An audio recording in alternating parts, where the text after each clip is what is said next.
자, 마가복음 1장 14절부터 20절까지의 말씀입니다. 성경을 다 펴신 것 같은데요, 우리 한 목소리로 봉독하겠습니다. 요한이 잡힌 후 예수께서 갈릴리에 오셔서 하나님의 복음을 전파하여 가라사대 때가 찼고 하나님의 나라가 가까웠으니 회개하고 복음을 받으라 하시더라. 갈릴리 해변으로 지나가시다가 시몬과 그 형제 안드레가 바다에 금을 던지는 것을 보시니 저희는 어부라. 예수께서 가라사대 나를 따라오너라. 내가 너희로 사람을 낚는 어부가 되게 하리라 하시니 곧 그물을 버려두고 쫓으니라. 조금 더 가시다가 세베대의 아들 야고보와 그 형제 요한을 보시니 저희도 배에 있어 그물을 깁는데 곧 부르시니 그 아비 세베대를 사꾼들과 함께 배에 버려두고 예수를 따라가니라. 아멘. 오늘 말씀 마가복음은요 굉장히 짧습니다. 그리고 보면 뭔가 리듬이 있어요. 계속해서 그러니까 같은 비트로 움직여요. 같은 리듬으로 움직이는데 아주 짧은 말씀 안에 어쩌면 그 박자를, 그 따라가는 박자들을 마가가 아주 아름답게, 그리고 뭐라 그래야 돼요, 아주 진하고 분명하게 우리에게 보여주는 말씀이 마가복음 1장 14절부터 20절까지 오늘 말씀입니다. 제목은 어떻게 되죠? 제목은 다르게 삽시다요. 다르게 삽시다. 다르게 삽시다. 다르게 삽시다. 자, 여러분들 음성 듣기 첫 번째 단락 6줄입니다. 같이 읽어볼까요? 시작. 예수님께서 때가 찼고 하나님 나라가 가까웠으니 회개하고 복음을 믿으라 하시며 하나님의 복음을 선포하셨습니다. 예수님께서 때가 찼다 하신 것은 세례 요한이 잡힌 시기라 하기보다는 하나님의 때가 성취되었다고 표현하는 것이 더 적절할 듯합니다. 하나님의 세미한 음성에 귀 기울이셨고 순종하신 것입니다. 우리도 예수님처럼 일어나는 상황 속에서 하나님의 뜻을 면밀하고 현명하게 판단해야 합니다. 아멘. 자, 거기 보면 때가 찼다라고 돼 있어요. 여러분들 14절에 보이시죠? 15절 예수님이 하셨던 첫 번째 말씀입니다. 여지껏 1장을 쭉 읽으면서요 예수님이 하신 말씀은 없어요. 이사야서를 인용하고 그리고 또 요한이 한 말들을 얘기하고 하늘에서 울리는 소리를 얘기하셔요. 광야에서 시험 받는데 마태나 누가처럼 예수님이 무슨 그 시험 받으면서 하신 이야기가 하나도 없어요. 이제 처음으로 마가복음에서 예수님이 입을 빵 열어서 빵 연다니까 죄송한데요, 입을 열어서 처음으로 하신 말씀입니다. 뭐라고 가라사대 뭐라고 하셨어요? 때가 찼고 하나님의 나라가 가까웠으니 회개하고 복음을 믿으라 하시더라요. 굉장히 짧죠. 4가지입니다. 처음 시작이 뭐예요? 때가 찼다라고 얘기하셔요. 때가 찼다. 때가 찼어요. 앞에 14절에는 요한이 잡힌 후라고 합니다. 요한은 잡히고요 예수님은 갈릴리로 오셔요. 그때부터 하나님의 복음을 전파하는데 때가 찼다라고 말씀하시죠. 아마 요한이 잡힌 것과도 연관을 지을 수 있습니다. 뭐냐면 앞에 1장 앞에서 얘기했어요. 뭐라고 그랬냐면 여기 광야에 외치는 자의 소리가 있다 그랬죠. 주의 길을 예비하는 사람이 있었어요. 예비하는 사람은 요한입니다. 예비하는 자가 이제 갇혔어요. 예비하는 자가 이제 잡혔습니다. 그 얘기는 예비하는 사람의 일은 끝났어요. 그러면 준비하는 사람의 일이 끝났으면 그 다음은 누구 차례요? 주인공이 나올 차례입니다. 앞에 준비는 다 끝났어요. 이제 그러니 정말로 지휘자가 나와야 되는 시간이고 준비하고 기대했던 그이가 등장해야 되는 시간입니다. 그런 의미에서 때가 찼다라고 할 수 있습니다. 요한의 시기, 예비하는 자는 끝났고 이제 제대로 된 목소리, 제대로 된 예수 그리스도가 오시는 때죠. 하지만 동시에 그건 요한의 때가 끝났다는 것은 결국은 더 크게 생각하면요, 세례 요한이 예비하는 자로 오게 하시는 것, 그리고 또 하나님의 아들 예수가 이 땅에 구원자로 오시는 이 모든 것들은 하나님의 일입니다. 하나님의 때가 찼어요. 이제 하나님의 뜻이 이루어질 시간이에요. 그러니 그 2가지 의미를 다 생각할 수 있습니다. 지금은 하나님의 때예요. 하나님이 역사하시는 시간이에요. 뭘 보면서 더 확신합니까? 요한이 잡혀가는 것을 보며 하나님의 때구나 라는 걸 확신합니다. 예수님은 적어도 지금이 어떤 때인지를 아셨어요. 지금은 어떤 때야? 하나님의 뜻이 이루어지는 때예요. 여기 때가 찼다라고 그 6절 옆에다 쓰셔요. 그리고 이것도 지금 써놓으셔요. 지금은 어떤 때인가 물어봐야 됩니다.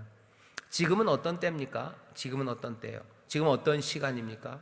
뭐 사람들은 그런 얘기들 해요. 뭐 조국 뭐 그 양반 조국 장관이었죠. 장관 얘기를 하면서 뭐 조국 뭐 그 시간은 끝났고 이제 뭐 법원의 시간이 되었다고, 검찰의 시간은 끝나고 뭐 지금은 법원의 시간이라고들 얘기들을 하기도 하고, 뭐 지금은 뭐 뭐라 그러죠? 뭐 남북 평화의 시절이라고도 하고, 지금은 뭐 격동기라고도 하고, 여러 가지 말로 지금이 어떤 시절이고 어떤 때인지를 사람들이 말합니다.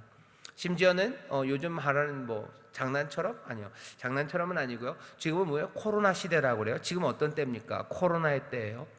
코로나가 모든 것들을 주도하는 시절이에요. 코로나의 시대라고도 하고, 또 우리 이 동네 꼬맹이 녀석들은 지금은 어떤 시간이에요? 지금 미추홀구의 시간이에요. 대한민국을 들었다 놨다 하는 건 지금 미추홀구예요. 뭐 좋진 않죠. 그래도 예, 미추홀구 어서와, 미추홀구는 처음이지 뭐 이러면서 지금은 어떤 때입니까? 어떤 때입니까? 지금 예수님이 이 당시에는 뭐 로마의 시절이에요. 그리고 지금 이 시절은 예루살렘이 뭐 전에도 그랬지만 타락했던 시절이에요. 로마의 시절, 그리고 타락의 시절. 사람들은 뭐가 바쁘게 움직이지만 점점 소망을 잃어가는 아픔의 시절. 여러 가지 말들로 그때와 시간들을 사람들이 정의합니다. 하지만 예수님은 지금 뭐라고 생각하시는 거예요? 지금은 어떤 때예요? 지금은 하나님의 뜻이 이루어지는 때예요. 지금은 하나님의 뜻이 이루어지는 때예요. 하나님의 나라가 임하는 때예요. 하나님 영광 받으실 때예요. 지금이 어떤 때인지를 분별하고요, 그리고 그때가 어떤 시절인지를 정의 내릴 수 있어야 됩니다. 여러분들은 지금은 어떤 때셔요? 어떤 때입니까? 지금 어떤 때요? 내 인생의 내리막길이에요? 내 인생의 황혼기입니까? 아니면 나는 내 인생의 가장 아픈 시기예요? 지금은 어떤 때입니까? 계속해서 말씀하시는 건 지금은 어떤 때냐면요, 지금은 그리스도의 시간이에요. 지금은 주님의 시간이에요. 지금은 성령의 시간이에요. 지금은 우리에게 맡기시사 하나님의 뜻을 이루어가는, 지금은 하나님의 시간이에요. 늘 그래왔고요, 늘 그래왔고, 게다가 지금은 그것에 완성하는 자리, 하나님의 나라가 능력으로 임하는 바로 그때가 지금입니다. 지금은 언제요? 지금은 은혜 받을 만한 때요. 오늘은 구원의 날입니다. 지금의 하나님이 역사하시는 시간이에요. 믿음으로 고백하는 겁니다. 그리고 기쁨으로 영접하는 거예요. 주가 오셨고 성령은 우리 가운데 기름 부으심으로 그 구원과 선하시고 놀라운 일의 보증으로 우리에게 임하셨어요.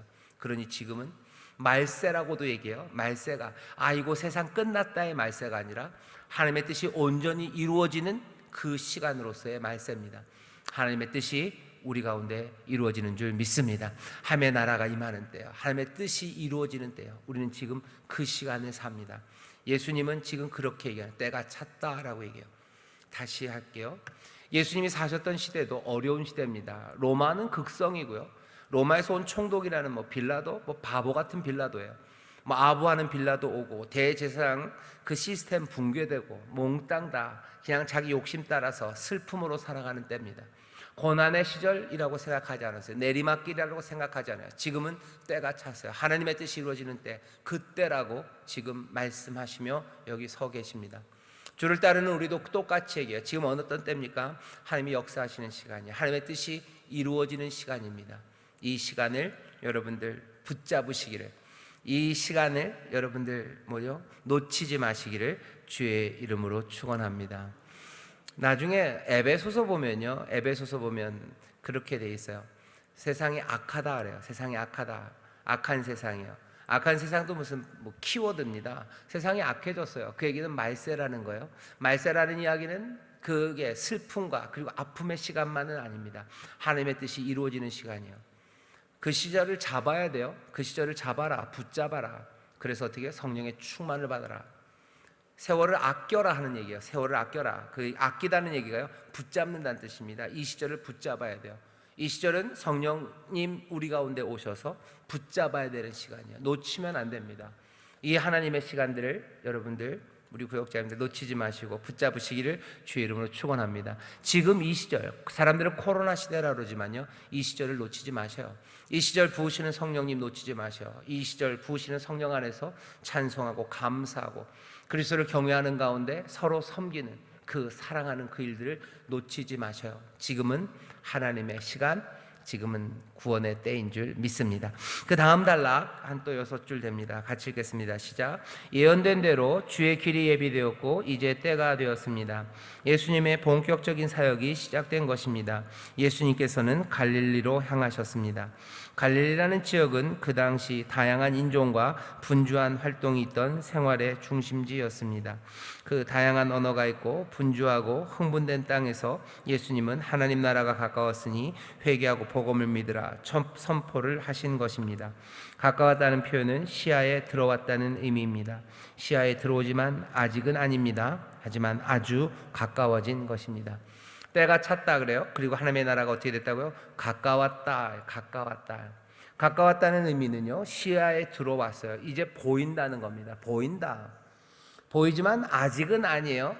가까웠다. 아직은 아니다. 하지만 시야에 들어왔어요. 하나님의 나라는 그러면 언제 가까운 게 아니라 우리 가운데 임합니까? 언제 임합니까? 라고 묻죠. 하나님의 나라는 언제 임합니까? 대답이 있나요? 예, 대답이 있습니다. 하나님의 나라가 권능으로 임하는 것을 너희가 볼 거라 그랬어요. 그게 아직도 이루어지지 않은, 어쩌면 내년에도 이루어질 수 있고 아니면 수천 년 후에도 이루어질 수 있는 그 먼 미래에 관한 하나님의 나라 이야기만은 아닙니다. 하나님의 나라가 우리 가운데 임하는 건 다른 때가 아니라 주의 영이 우리 가운데 임할 때요. 너희 가운데 하나님의 영이 함께 하심을 모르느냐? 너희 가운데 성령이 함께 하심을 모르느냐? 물어요. 너희 두세 사람이 있는 곳에 내가 있다라고 얘기하셔요. 주의 다스리심과 그리고 그 능력이 임합니다. 가까웠다라는 이야기를요, 여기 가까웠다는 이야기를 영원히 계속 읽어야 될 거라고 생각하지는 마셔요. 예, 여전히 앞으로 아직 이루어지지 않은 온전함이 저 앞에 있습니다. 하지만 분명히 말씀하셨을 때 하나님의 나라가 권능으로 임하는 걸 너희가 볼 거다라고 예수님의 제자들에게 얘기하셨어요. 그 제자들이 봅니까? 예, 봅니다. 그 사람들이 모여있는 곳에, 교회 그리고 믿음의 사람들에게 하나님의 나라가 권능으로 임하는 것을 정말로 그들이 보았어요. 예수님의 제자들에게 한 이야기가 하나도 안 이루어지고 그냥 그것들을 우리도 아직 못 보고 계속해서 2000년 동안 우리가 그 약속만 그냥 이루어지기를, 이게 무슨 기간이 있는 것도 아니고 언제일지도 모르는 그 나라를 기다리냐고요? 아니요. 우리 가운데 임한 나라가 분명히 있습니다. 예수님의 말씀이 이루어져요. 예수님의 모든 약속이요 다 미래에 있는 거 아닙니다. 예수님의 약속 중엔 이미 과거가 된 것들도 꽤나 많아요. 성령을 주시겠다고 약속하셔요. 성령을 주시겠다는 약속이 늘 미래입니까? 아니요. 몇 날이 되지 못해서요. 채 예수님이 올라가시고 채 일주일, 열흘 그 안에 그냥 몽땅 다 성령을 주시겠다는 약속 이루어지고요. 나보다 더 큰일 하겠다 그 약속 이루어지시고요. 너희 가운데 더 기쁨을 충만하게 했다는 약속 하나하나 예수님이 이미 이루신 것들이 훨씬 더 많은 것 같아요. 훨씬 더 많습니다. 여기는 예수님이 이제 시작하시면서 가까웠다라고 얘기하세요. 시야에 들어왔어요. 아직은 아니지만 지금도 이렇게 얘기할 수 있어요. 예, 가까웠어요. 아직도 우리에게 앞에 보이고요. 아직 이르지 않은 것 있습니다. 하지만 우리에게 지금 임하셔서 지금 우리에게 이미 주신 선물들도 굉장히 많습니다. 엄청나게 많습니다. 하나님의 나라가 우리 가운데 임한 줄 믿습니다. 하나님의 나라가 우리 가운데 임해요. 그리고 임했습니다. 그리고 임할 겁니다. 그 평강과 기쁨이, 온전함이 저기에 있지만 여기에 세상과 비교할 수 없는 평강과 기쁨이 우리 가운데 이미, 주의 영이 우리와 함께 이미, 그 거룩함과 신실함이 이미 우리에게 충만하게 임해 있음을 여러분들 기억하셔야 돼요. 가까웠습니다. 예, 시야에 들어왔어요. 아직은 아닙니다. 그렇지만 이 이야기는 마가복음 1장의 이야기예요. 나중에 다른 말씀 들어보면 이미 임한 나라에 대하여 우리에게 말씀하셔요. 예수님 뭐라고 얘기하셔요? 때가 찼다. 그리고 하나님의 나라가 가까웠답니다. 이 이야기를 어디서 하셔요? 갈릴리입니다. 갈릴리로 다시 오시죠. 마가복음을 보면 예수님이 갈릴리 나사렛에서 세례를 받으러 요단강으로 가셨대요. 북쪽에서 남쪽으로 온 겁니다. 그죠? 북쪽에 갈릴리가 있어요. 그리고 남쪽에 예루살렘이 있고 요단강이 이렇게 흘러가죠. 북쪽에 있는 갈릴리 나사렛에 있던 예수님이 요단강으로 세례를 받으러 오셔요. 그리고서는 여기서 어떻게 해요? 여기 요단에서 광야로 가십니다. 유대 광야일 거예요. 그 광야에서 시험 받으셔요. 그리고 나서 다시 어디로? 갈릴리로 가십니다. 거기 보면 갈릴리로 오셔서라고 14절에 돼 있죠. 갈릴리로 오셔서 하나님의 복음을 전파해요. 예수님은 예루살렘으로 가지 않으셨어요. 그리고 또 요한처럼 그 요단강 거기에 있지 않습니다. 예수님은 어디로 가셔요? 갈릴리로 다시 오십니다. 갈릴리는 예수님이 태어난 곳이라 뭐 고향으로 돌아오셨다는 뜻만은 아닙니다. 갈릴리는 흥분의 땅이에요. 흥분된 땅으로 오십니다. 뭐가 복잡하게 움직이는 곳이에요. 여러 문화가 합쳐져 있는 곳이에요. 그리고 또 슬픔의 땅이기도 합니다. 가난한 땅이고, 그리고 여러 가지 반복되는 반역의 역사가 있었던 땅이 갈릴리예요. 당시 갈릴리 그 주변에서는요, 많은 사람들이 레지스탕스라 그러는 그런 일들을 많이 해요. 뭔가 전복을 위해서, 혁명을 위해서 세상을 바꾸려는 시도들 하다가 죽어간 젊은이들, 그 사람들이 많은 땅이 갈릴리입니다. 예루살렘과는 달라요. 그리고 요단강 그 광야와도 달라요. 사람이 없는 곳도 아니고요. 그리고 탄탄하게, 하지만 뭔가 부패된 그런 땅 예루살렘도 아니고, 예수님은 갈릴리에서 나오셨고요. 그리고 다시 갈릴리로 가십니다. 갈릴리는 무너졌던 곳이에요. 꿈이 꺾여졌던 곳이 갈릴리입니다. 하나님의 나라가 다시 이제 예수 그리스도의 입으로 선포되기 시작하는데, 세상을 바꾼다는 이야기가 어디예요? 그 바꾼다는 이야기가 숱에 실패되었던 그 무덤이 있는 곳, 그곳으로 가셔서 다시 얘기하시는 거예요. 복음을 말하는데요, 복음이 누구에게 들려지냐고요? 한 번도 꺾여져 보지 못한 사람들이 아니라 꿈이 꺾여져 봤던 사람들, 그 땅에 들리기 시작해요. 어쩌면 그래서 우리에게 복음이 더 필요합니다. 왜냐하면 우리가 복음을 들어봤었어요. 삶이 바뀐다는 이야기를 엄청 많이 들었어요.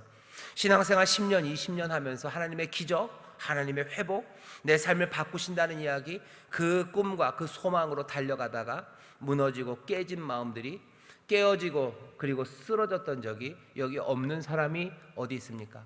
여기 구역자분들 그런 분 있으세요? 나는 한 번도 그런 적이 없어요. 아니요. 소망을 가지고 해봤지만 안 된 경험들, 그것 때문에 실망한 이야기들, 그래서 그것들 접어놓고 사는 사람들, 그럼에도 뭔가 꿈틀거리는 바로 그곳이 갈릴리입니다. 복음을 우리가 다시 들어야 되는 이유는 여기 예수님이 갈릴리로 다시 오신다는 이야기예요. 우리는 갈릴리를 꽤 많이 닮았어요. 특별히 인천 순복음교회가 그런 것 같아요. 우리는 갈릴리를 많이 닮았어요. 어떻게 닮았어요? 우리는 좀 대한민국 자체가 그렇기도 합니다. 대한민국 자체가 갈릴리를 많이 닮았어요. 여기는 안정된 땅은 아닙니다. 안정된 땅 아니에요. 아프리카 어디처럼, 아니면 아이슬란드나 이런 것처럼 안정된 땅 아니에요. 물론 세계 곳곳에 꿈이 꺾여진 곳들이 많지만 여기 이 한반도만큼 꿈들이 꺾여지고 그리고 그것들이 슬픔으로 묻혀있는 땅이 많지는 않아요. 게다가 인천이라는 곳이 또 그래요. 인천이라는 곳이 많은 꿈들이 꺾인 곳입니다. 아니라고 얘기해도요, 비슷합니다. 어떤 국회의원이 그것 때문에 이거 굉장히 나쁜 말이에요. 뭐 하면은 부천으로 가고 뭐 하면 인천으로 간다고 그 얘기했다가 난리가 났었죠. 하지만 그게 난리가 난 이유는 우리가 뭐가 찔려서 그런 거예요. 그 얘기를 어디 딴 데서 하면 이것이 정신이 있나? 그러고 말 일인데, 그게 아픔이 되는 건 뭔지 압니다. 뭔지 알아요. 우리 알죠? 뭐가 좀 잘 돼서 우리 자녀들도, 여러분들 인천에 사시는 많은 분들이요, 자녀들이 잘 돼서 인천에 살기를 바라시는 분들이 몇 명이나 될 것 같으셔요? 잘 돼서 서울 살기를 바래요. 잘 돼서 그래도 좀 강남 아니면 한강을 끼고 살기를 바래요. 인천에는 강이 없어요. 승기천만 있어요. 그 대신 꿈이 꺾인 사람들이 많은 곳이에요. 그 대신 여기는 조금 흥분된 땅입니다. 여기는 좀 흥분된 땅이에요. 사람들 많이 움직이는 땅이에요. 죄송합니다. 다른 도시를 얘기해서 대구랑은 좀 달라요. 대전이랑도 좀 달라요. 수도권이라는 것, 그리고 수도권 중에서도 조금 여러 가지로 달려야 되는 사람들이 살아요. 인천에 있는 분들 꽤나 많이 서울로 출퇴근합니다. 서울로 출퇴근하는 게 서울에 있는 무슨 좋은 직장, 안정된 직장을 다니려고 출퇴근하잖아요. 그랬으면 서울에 살았을 거예요. 인천은 움직이는 땅이에요. 계속해서 움직여요. 그리고 아픔이 있는 곳이에요.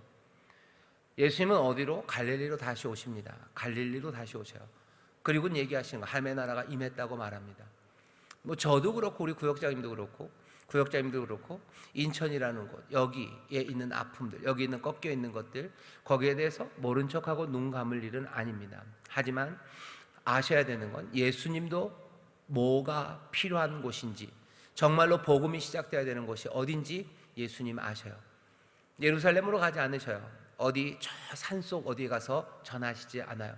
모두가 다 행복한 곳에 가지도 않으셔요. 어디로 갑니까? 갈릴리로 다시 오셔요.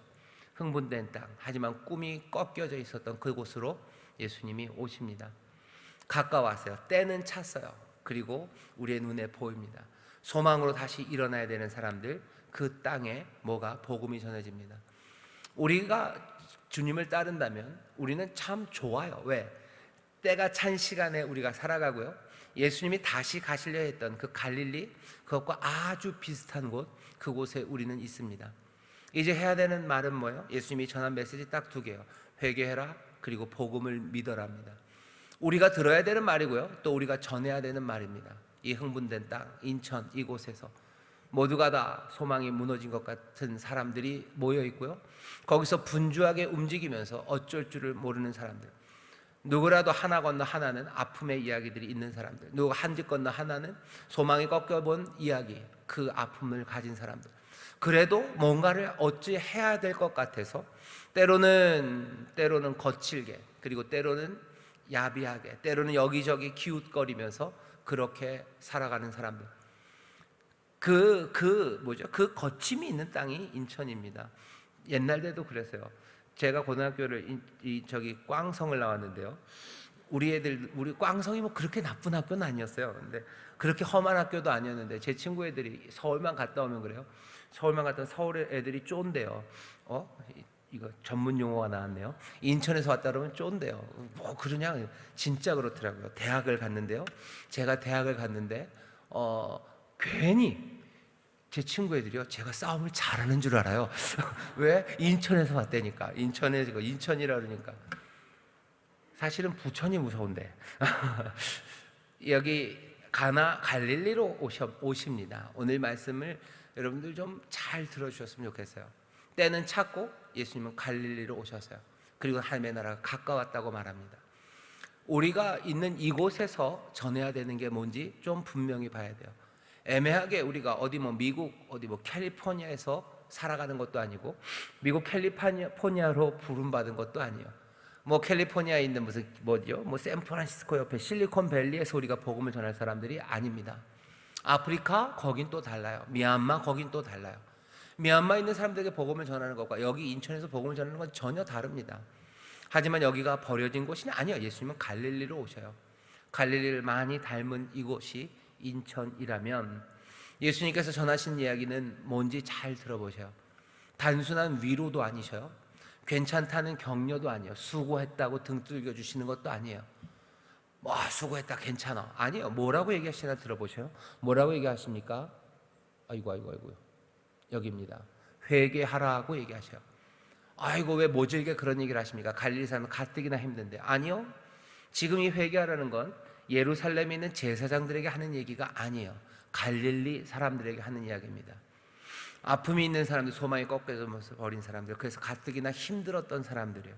거기서 어떻게 할까? 누구는 세리가 되기도 하고, 누구는 군인이 되기도 하고, 누구는 그냥 장사로 달려나가기도 하고, 누구는 자기들의 전통을 버리고 그냥 대가볼리, 그 새로 만들어진 도시로 뛰어가기도 하고, 누구는 그냥 착잡함에 자기의 동네에 남아 있기도 하는 사람들. 그 땅에 있는 사람들에게 예수님께서 뭐라고 제일 먼저 말씀하십니까? 회개를 얘기하셔요. 가라사대는 때가 찼고 하나님의 나라가 가까웠으니 어떡하라고요? 위로받으라고요? 격려하라고? 아니, 회개하고 복음을 믿으라 하시니라요. 회개해라 라는 얘기는, 회개는 제가 옆에 써놨습니다. 지정이 써놨는데요, 정서의 문제만은 아니에요.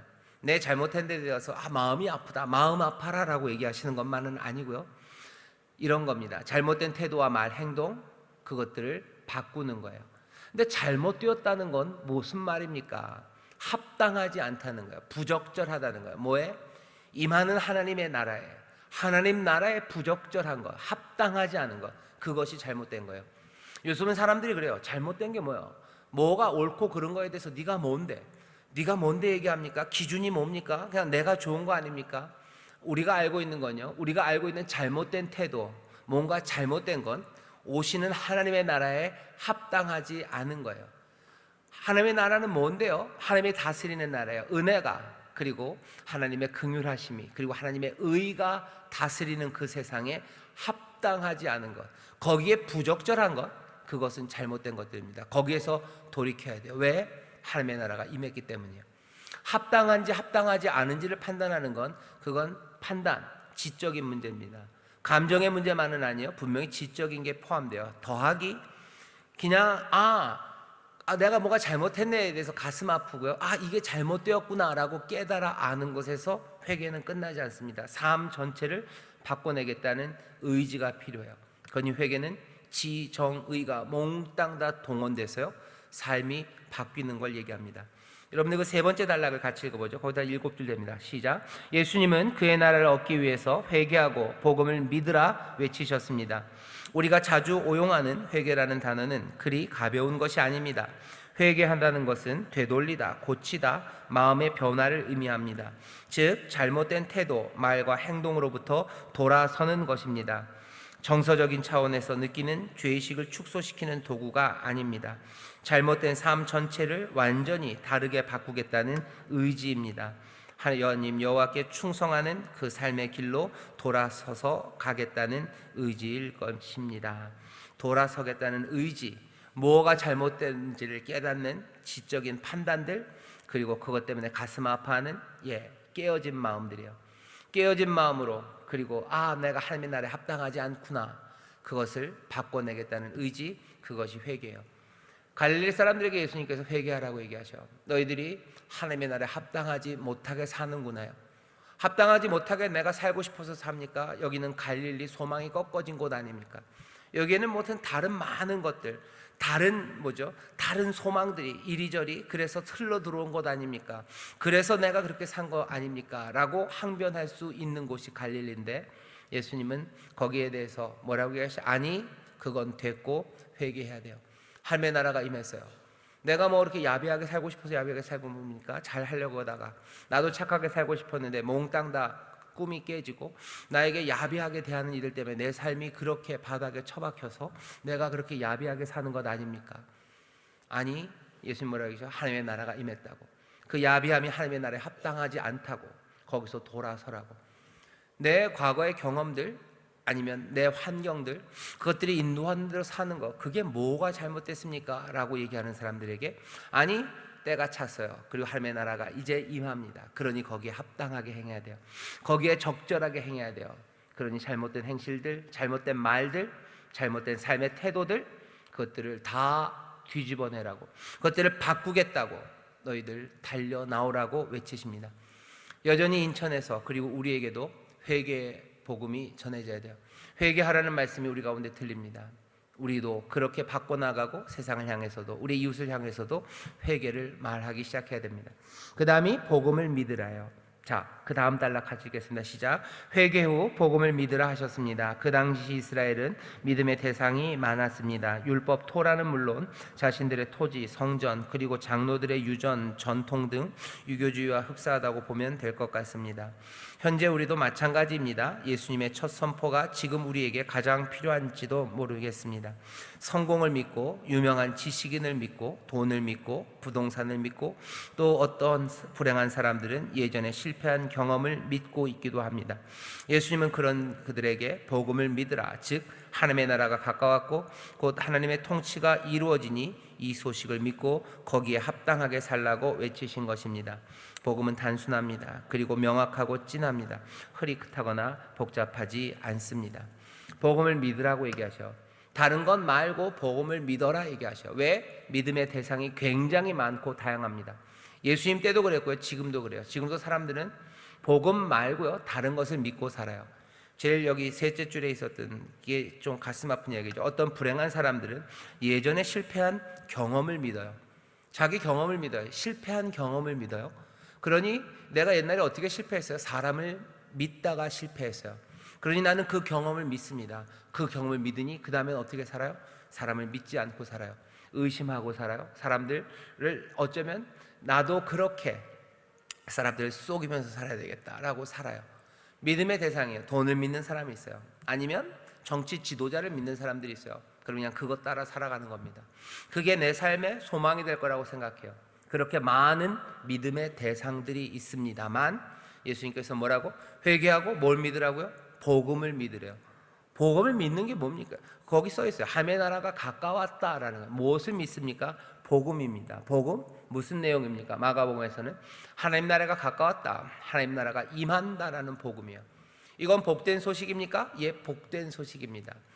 은혜의 나라요, 긍휼하신 주님이 다스리는 나라요, 그 풍성한 나라요, 그 나라가 임합니다. 그 나라가 왔어요. 그 나라가 왔음을 믿는 거예요. 그 믿음으로 살아가기 시작해요. 그 믿음은 내 삶을 바꿔내기 시작합니다. 아까 말씀드린 것처럼 내 실패한 경험을 믿는 사람은요, 살아가는 방식이 이전과는 달라져요. 돈을 믿는 사람은요, 또 살아가는 방식이 달라요. 아니면 지식을 믿는 사람이 있어요. 그러면 그 사람은 또 살아가는 방식이 달라요. 어떤 사람들은 또 요즘 또 뭘 믿습니까? 돈 비슷하지만 부동산을 믿어요. 주식은 믿을 수 없어요. 주식도 돈이고 부동산도 돈이지만 주식은 안 돼요. 부동산을 믿어요. 부동산을 믿으면 살아가는 방식이 또 달라집니다. 그것 말고 그냥 인생에 믿을 건 뭐밖에 없어요? 건강밖에 없어요. 건강을 믿고 살아요. 그러면 살아가는 방식이 달라요. 부동산을 믿는 사람과 건강을 믿는 사람 살아가는 방식이 똑같을 것 같으세요? 아니요, 다릅니다. 돈을 믿는 사람, 주식을 믿는 사람과 부동산을 믿는 사람이 아니요, 달라요. 누구는 이데올로기를 믿는 사람도 있어요. 온갖 믿음의 대상이, 갈릴리는 그런 곳이에요.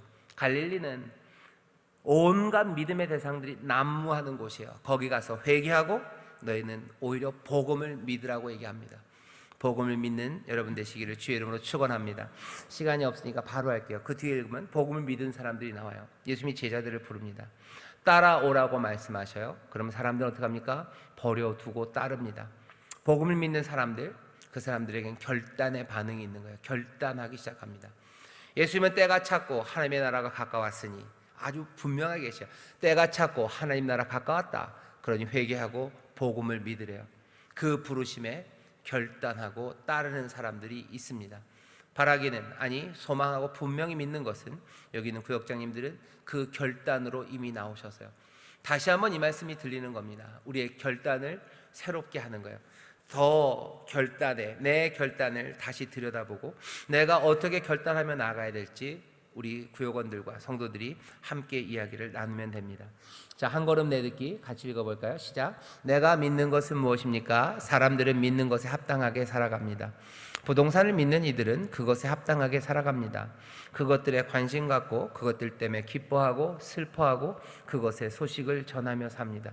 복음 말고 내가 믿는 것이 있는지 살펴봅시다. 거기 중간에 있는 네 가지를 여러분들 좀 썼으면 좋겠어요. 관심 갖고요, 그것들 때문에 기뻐하고요, 슬퍼하고요, 그것의 소식을 전하며 삽니다. 우리가 복음을 믿는다면 복음에 관심을 가져요. 복음 때문에 기뻐합니다. 또 복음 때문에 슬퍼하기도 해요. 또 그것의 소식을 전하며 살아요. 건강에 관심을 가진 사람들은요, 건강을 믿는 사람, 건강에 관심을 가져요.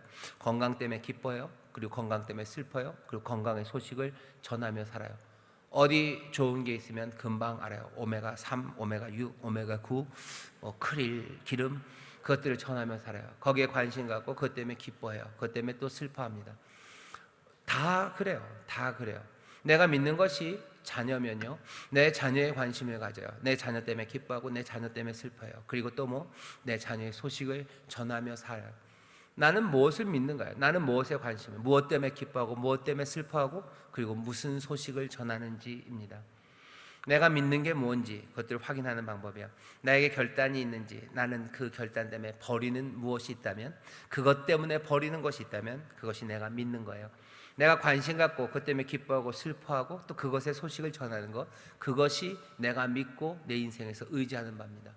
복음, 하나님의 나라가 임하는 것을 믿는 사람들은 하나님 나라, 주의 다스리심에 관심이 있어요. 그 일로 인하여 즐거워합니다. 그리고 그것이 무너질 때 슬퍼하고 가슴 아파하고 기도해요. 그리고 그 소식을, 하나님의 나라가 임한다고, 주의 은혜로 우리를 다스린다고, 여기에 우리의 생명이 있다고 그것들을 전하며 삽니다. 이렇게 살면 복이 있습니까? 예, 이렇게 사는 삶이 복이 있습니다. 하나님의 선하심과 능력이 늘 동행하며 세상에서 없는 밝음과 그리고 기쁨으로 살아가요. 그 일의 증인이 바로 저와 여러분이에요. 그 증인이 저와 여러분입니다. 그 증거를 찾고 싶으셔요? 그러면 어떻게 하셔요? 옆에 있는 구역장님들 보셔요. 그 증거를 찾고 싶으셔요? 이럴 때 담대하게 해야 돼요. 그 증거를 찾고 싶으셔요? 저를 보셔요 라고 얘기를 해야 돼요. 바울이 그럽니다. 나를 봐라요. 나를 봐라. 구역장님들도 그렇게 하시기를 바라요. 떨리죠? 하지만 그렇게 얘기할 수 있어야 됩니다. 예, 나를 봐라. 우리를 보라. 우리를 보라. 여기 그것은 우리의 힘으로 안 되고 능으로 안 돼요. 오직 성령의 권능으로 우리를 그리스도, 이 놀라운 복음의 증인 되게 하실 줄 믿습니다. 증인 되게 하실 줄 믿습니다. 이렇게 살아가는 저와 여러분들에게 하나님의 복이 넘칠 줄 믿습니다. 기도하겠습니다. 하나님, 이제 다르게 살도록, 우리를 하나님 나라 백성으로 살도록 우리를 부르시니 회개하고 또 복음을 믿는 사람들 되게 하여 주옵소서. 오늘 그 제자들을 부르셨듯 우리들에게 다시 한번 이 복음을 전하며 우리를 부르시는 그 주님의 음성을 우리가 듣사오니 다시 한번 결단하고, 그래서 회개와 복음을 믿는 삶, 그 삶을 누리게 하여 주옵소서. 감사드리며 예수님 이름으로 기도하옵나이다. 아멘.